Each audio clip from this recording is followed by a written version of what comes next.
वंदे मातरम दोस्तों। आज का हमारा चैप्टर है कृषि विज्ञान एवं गणित के मूल तत्व का तीसरे नंबर का, जो कि आईएमपी बेस्ड 2026 बोर्ड परीक्षा की तैयारी के हिसाब से टॉपिक है हमारा 7वें नंबर का चैप्टर, यानी कि 7वां टॉपिक है ना। इसके पहले हम 6 पढ़ चुके हैं। तो हीट के बारे में पढ़ना है। किसके बारे में? हीट यानी कि उष्मा के बारे में हमें पढ़ना है। चलो आगे बढ़ते हैं। कृषि विज्ञान गणित का मूल तत्व यानी कि हीट, यानी कि जो चित्र आपको दिखाई दे रहा है, इस चित्र से आपको समझ में आ रहा होगा, पंखे के सामने बैठकर हाई गर्मी, कौन सी हाई गर्मी की हम बात कर रहे हैं। तो यानी कि जो गर्मी होती है उसी गर्मी को हीट या उष्मा हम कहते हैं, या ताप। ताप के बारे में हम पढ़ते हैं। ताप कहां कहां से मिल सकता है भाई? जली हुई लकड़ी, जहां पर हम आग लगाते हैं वहां से भी क्या आती है? हीट आती है। सूर्य से भी क्या आती है भैया? ताप आता है, यानी कि बहुत ज्यादा उष्मा, हीट। बहुत गर्मी के दिनों में कंटिन्यू हम धूप में खड़े नहीं हो सकते। अगर हमें पृथ्वी पर रहकर सूर्य की जो गर्मी लगती है वो इतनी ज्यादा लगती है, तो बताओ हम जैसे जैसे सूर्य के पास जाएंगे तो भस्म स्वाहा, है ना, थोड़ी ही दूरी ऊपर तक जाएंगे और भस्म और स्वाहा हो सकते हैं। ठीक है, तो यानी कि समझ में आ गया कि हम हीट यानी कि उष्मा के बारे में हम बात करने वाले। अब इस चैप्टर, यानी कि ये जो चैप्टर है हमारा, 2 नंबर का पूछे जाने वाला है। पूरा ऑब्जेक्टिव आएगा। ऑब्जेक्टिव में चाहे आपका सही विकल्प आ सकता है, रिक्त स्थान आ सकती हैं, सही गलत आ सकते हैं, ठीक है, या सही जोड़ी भी पूछा जा सकता है। तो इसलिए मैं सीधे सीधे आपके प्रश्न और उत्तर पर बात करने वाला हूं कि किसका क्या पूछे जाने वाला है। ठीक है, तो पहला जो है प्रश्न हमारे सामने कि किस पदार्थ की विशिष्ट उष्मा सबसे अधिक होती है? किस पदार्थ की विशिष्ट उष्मा सबसे अधिक होती है? तो यानी कि याद रखते हैं आपको, आपका राइट आंसर होगा पानी। किसकी होगी भैया? पानी। पानी की विशिष्ट उष्मा क्या होती है? सबसे अधिक होती है। ठीक है, अगला, स्वस्थ मनुष्य के शरीर का सामान्य ताप कितना होता है? ठीक है, तो 37 डिग्री सेल्सियस या सेंटीग्रेड भी हम बोल सकते हैं। ठीक है, तो मेरा बार बार सेल्सियस या सेंटीग्रेड में कंफ्यूज मत होना, ठीक है, एक ही होता है। तो याद रखना, स्वस्थ मनुष्य के शरीर का तापमान कितना होगा? 37 डिग्री सेल्सियस। और अगर फ़ारेनहाइट में पूछा जाए तो 98.4 डिग्री फ़ारेनहाइट। ठीक है, अगला, सूर्य से उष्मा पृथ्वी तक किस विधि से पहुंचती है? सूर्य से जो उष्मा आ रही है पृथ्वी पर, वो किस विधि के द्वारा पहुंचती है? विधि का हमने नाम जो है वैज्ञानिकों ने निकाला है, तो विकिरण। कौन सी विधि के द्वारा? विकिरण या रेडिएशन के माध्यम से क्या हो रहा है भाई? सूर्य से जो पृथ्वी पर ताप पहुंच रहा है वो कौन से माध्यम से? रेडिएशन या विकिरण के माध्यम से पहुंच रहा है। भाप की गुप्त उष्मा कितनी होती है? भाप, भाप तो सुना होगा आप सभी लोगों ने, है ना। जब पानी गर्म करते हैं तो उसके अंदर से जो भाप निकलती है, वाष्प जो निकलती है, तो उसकी गुप्त उष्मा कितनी होती है? तो 536 कैलोरी पर ग्राम। ठीक है, या आपसे कभी कभी 540 भी हो सकता है, तो कंफ्यूज मत होना, मतलब एग्जैक्ट 536, और जो है रेशियो में अगर पूछ लिया जाए तो 540 कैलोरी पर ग्राम। ठीक है, आगे बढ़ते हैं। बर्फ की गुप्त उष्मा कितनी होती है? बर्फ की गुप्त उष्मा 80 कैलोरी पर ग्राम। याद रखना कितनी होगी?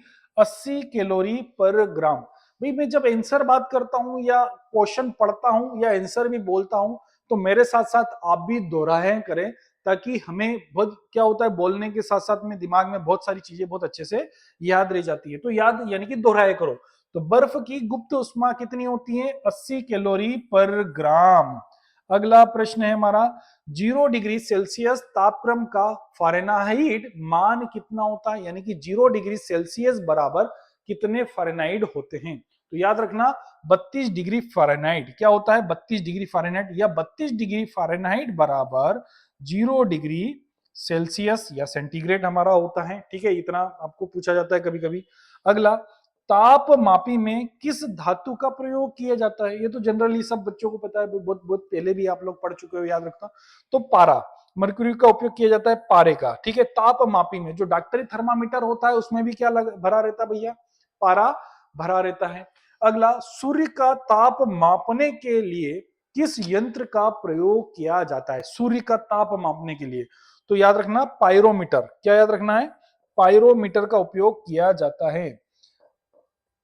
Pyrometer meter. किसका उपयोग किया जाता है? पायरोमीटर का उपयोग किया जाता है। सूर्य का ताप मापने के लिए पायरोमीटर का, और बुखार मापने के लिए थर्मामीटर। याद रखना, ठीक है। बुखार मापने के लिए थर्मामीटर। थर्मामीटर में कौन सी धातु भरी होती है भाई? तो पारा। क्या भरा होता है? पारा, ठीक है। चलो आगे बढ़ते हैं। विशिष्ट ऊष्मा का एसआई मात्रक किसका भैया?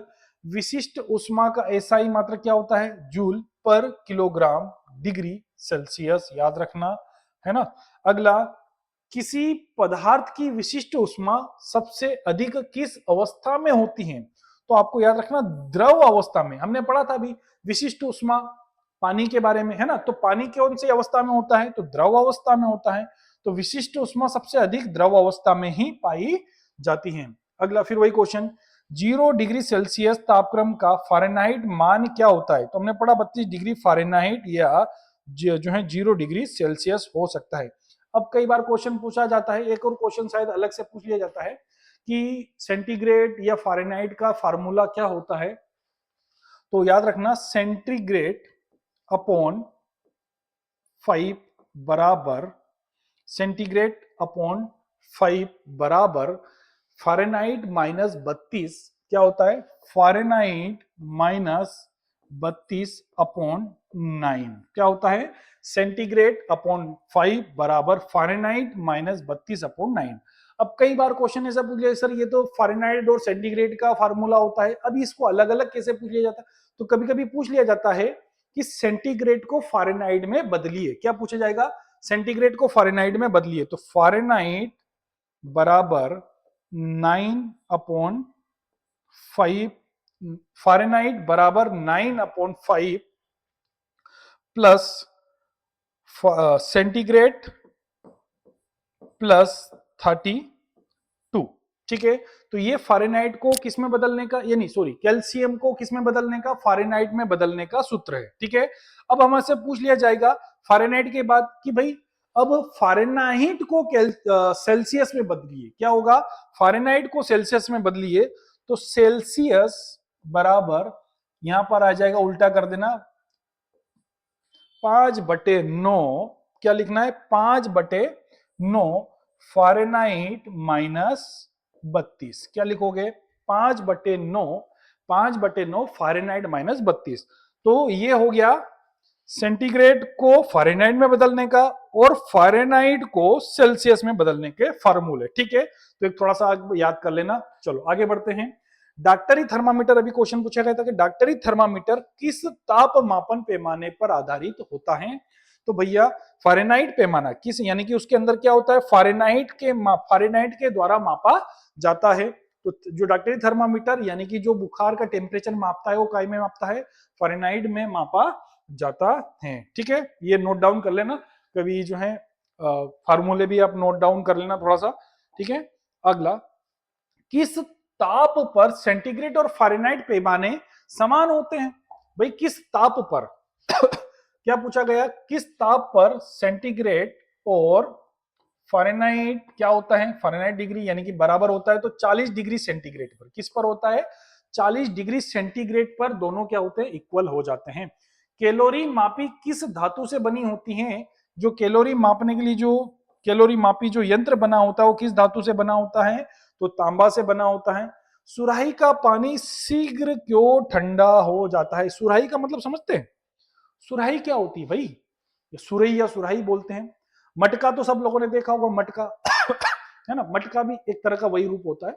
सुराही में मतलब हम देखते हैं कि भाई जो बाहर लोगों को पानी पिलाने के लिए बड़ी प्याऊ का उपयोग किया जाता है, काले कलर की होती है सुराही, तो जिसमें पानी भरा जाता है। गर्मियों के दिनों में लगभग सभी देखा होगा, पूरे भारत में प्रचलित है, सब दूर चलती है ना। तो सुराही का पानी ठंडा, शीघ्र ठंडा क्यों हो जाता है? तो इसमें आंसर आएगा हमारा वाष्पीकरण के कारण। क्यों? क्योंकि सुराही यानी कि मिट्टी की बनी होती है। मिट्टी के अंदर जो बर्तन बने होते हैं उसमें हल्के हल्के बारीक बारीक क्या होते हैं? छिद्र होते हैं। और जो छिद्र में से जो पानी बाहर आता है वो वाष्प बनकर क्या हो जाता है? उड़ता रहता है, वाष्प बनकर उड़ता रहता है। इसलिए पानी क्या हो जाता है? बहुत जल्दी ठंडा हो जाता है। तो सुराही का पानी वाष्पीकरण के कारण क्या हो जाता है? ठंडा हो जाता है। पानी की विशिष्ट ऊष्मा का मान कितना होता है? तो 1 कैलोरी पर ग्राम डिग्री सेल्सियस। पानी की विशिष्ट ऊष्मा कितनी होती है? 1 कैलोरी पर ग्राम डिग्री सेल्सियस, ठीक है। दो दो तीन तीन बार भाई पढ़ोगे, दो दो तीन तीन बार क्वेश्चन को समझोगे तो ऑटोमेटिकली एक एक नंबर के क्वेश्चन बहुत अच्छे बनने वाले हैं। और बोर्ड की जो एग्जाम में 28 नंबर के ऑब्जेक्टिव आते हैं दोस्त। कितने नंबर के? अगर बच्चा सिर्फ 28 मतलब जो है सिर्फ ऑब्जेक्टिव ऑब्जेक्टिव भी रट ले तो भी पास हो सकता है, बताओ। क्योंकि 23 नंबर में पासिंग मार्क्स होता है ना। तो बच्चा क्या होगा भाई, पढ़ेगा ही कहाँ जाएगा, ठीक है। तो इसलिए थोड़ा सा एवरेज करो कि यार भाई अच्छे से अच्छे पढ़ ले, ठीक है ना। 23 नंबर में अगर देखा जाए कि भाई कई बार अच्छे 2-5 क्वेश्चन भी लिख लो तो भाई पास आउट एग्रीकल्चर में बंदा तो क्या होता हो ही जाएगा, ठीक है। अगला, पहाड़ी प्रदेशों में जमी बर्फ धीरे धीरे क्यों पिघलती है? पहाड़ी क्षेत्र में बर्फ गिरती है, जमती है, पर वो धीरे धीरे क्यों पिघलने लगती है? क्योंकि उच्च विशिष्ट उष्मा के कारण, ठीक है। तो जो उच्च विशिष्ट होता है उष्मा होती है उसके कारण वो क्या होती है, धीरे धीरे पिघलने लगती है। विशिष्ट उष्मा का एसआई मात्रक जूल किलोग्राम डिग्री सेल्सियस पढ़ चुके हैं। 6 तापमापी में कौन कौन से द्रव्य प्रयुक्त होते हैं? 6 तापमापी यंत्र हैं जिसमें द्रव यानी कि पारा भी उपयोग में होता है और एल्कोहल भी क्या किया जाता है, उपयोग में किया जाता है। तापमापी में प्रयुक्त द्रव उष्मा का कैसा चालक होता है? उष्मा का कैसा चालक होता है, यानी कि यहां पर क्या है भैया, रिक्त स्थान, तो सुचालक होता है। कैसा होता है? गुड कंडक्टर होता है, यानी कि सुचालक होता है, ये आपको याद रखना है। चलो आगे आते हैं। अगला प्रश्न है 80 डिग्री सेल्सियस तापक्रम का फ़ारेनहाइट मान क्या होगा? अब मैंने अभी फार्मूला बताया भाई, फार्मूला पुट करके आपको आंसर निकालना है। तो 176 डिग्री फ़ारेनहाइट, ठीक है, थोड़ा जल्दी हो जाएगा। अगला, जूल पर ग्राम डिग्री सेल्सियस कितनी कैलोरी पर ग्राम डिग्री सेल्सियस के बराबर होता है? तो डायरेक्टली आंसर याद रखना, 1 कैलोरी पर ग्राम डिग्री सेल्सियस के बराबर होता है। किस ताप पर सेंटीग्रेड और फ़ारेनहाइट पैमाने समान हो जाते हैं? पढ़ चुके हैं 40 डिग्री फ़ारेनहाइट पर। तापमापी में किस धातु का प्रयोग किया जाता है? अभी पढ़कर आए भैया, पारे का उपयोग किया जाता है। किसका उपयोग किया जाता है? पारे का उपयोग किया जाता है। अगला, किस पदार्थ की विशिष्ट उष्मा एक होती है? किस पदार्थ की विशिष्ट उष्मा क्या होती है? एक होती है। तो अभी पढ़कर आए, पानी की विशिष्ट उष्मा कितनी होती है? एक होती है। विशिष्ट उष्मा का अधिकतम मान कितना हो सकता है? अधिकतम तो एक। विशिष्ट उष्मा का अधिकतम मान कितना होगा? एक होगा। अगला, चालक का ताप बढ़ाने से उसके प्रतिरोध पर क्या प्रभाव पड़ेगा? अगर चालक का ताप आपने बढ़ा दिया तो उसके प्रतिरोध पर क्या प्रभाव होगा? तो प्रतिरोध भी बढ़ेगा। क्या हो जाएगा? जब ताप बढ़ेगा तो प्रतिरोध भी बढ़ते जाएगा, ठीक है। अगला, तापमापी में प्रयुक्त द्रव की विशिष्ट उष्मा कैसी होनी चाहिए?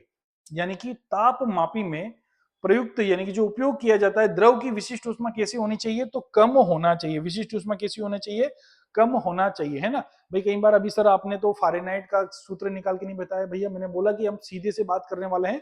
अगर आपको इस लेक्चर या इस बेच में सॉल्यूशन करना है तो आपको हमारे पुराने वीडियो वगैरह देखना पड़ेगा, ठीक है ना। इसलिए थोड़ा सा हम जो है जल्दी जल्दी और सटीक प्रश्नों पर कैसे ध्यान दें उस पर हम इस पर डिस्कस कर रहे हैं, ठीक है।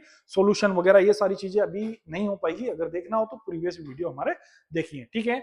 इसी प्रकार से हम इस आईएमपी बैच की श्रृंखला को आगे बढ़ाएंगे कल, ठीक है। आज के लिए आप सभी लोगों को बहुत बहुत धन्यवाद। ऐसे ही वीडियो को इंपोर्टेंट पॉइंट्स, क्वेश्चन सब कुछ देखने के लिए आप जो है हमारे चैनल को सब्सक्राइब भी करें, बेल आइकन भी दबाएं ताकि जब जब आपको वीडियो हम लोग अपलोड करें अब तक समय पर पहुंच जाए, ठीक है। अगले अब मिलते हैं कल के लेक्चर में। वंदे मातरम, जय हिंद, जय भारत।